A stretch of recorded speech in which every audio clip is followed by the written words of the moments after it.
A major military mobilization has begun.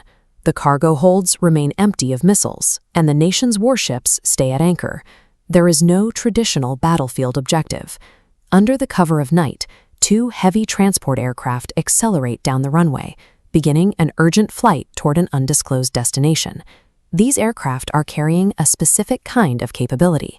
It is a deployment measured in lives saved rather than targets neutralized. The mission challenges the standard assumptions of how military force is projected. To understand the objective, we have to look thousands of miles away.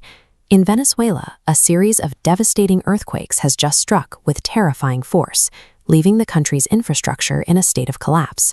Entire sections of the urban environment have been reduced to fields of jagged concrete. The scale of the destruction has overwhelmed local emergency services.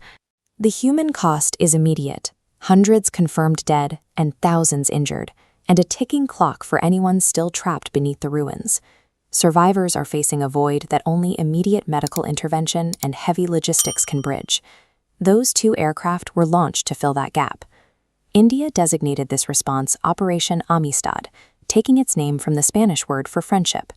The primary tool for the mission is the Indian Air Force C-17, an aircraft designed for heavy-lift logistical capability across extreme distances.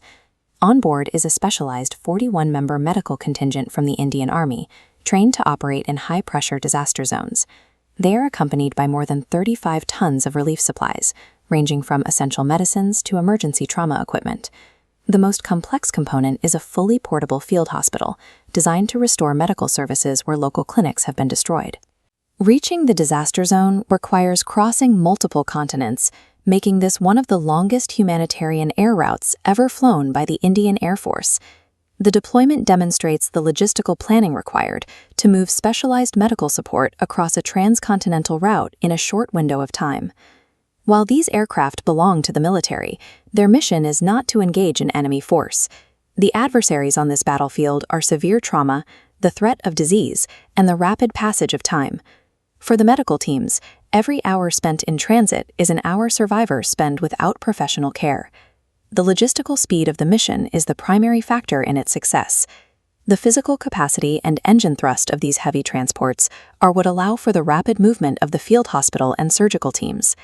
Upon arrival, the teams provide immediate stabilization, trauma care, and emergency surgeries within their portable facilities. Responding to a disaster of this scale requires the same level of strategic discipline and logistical speed as any conventional military campaign.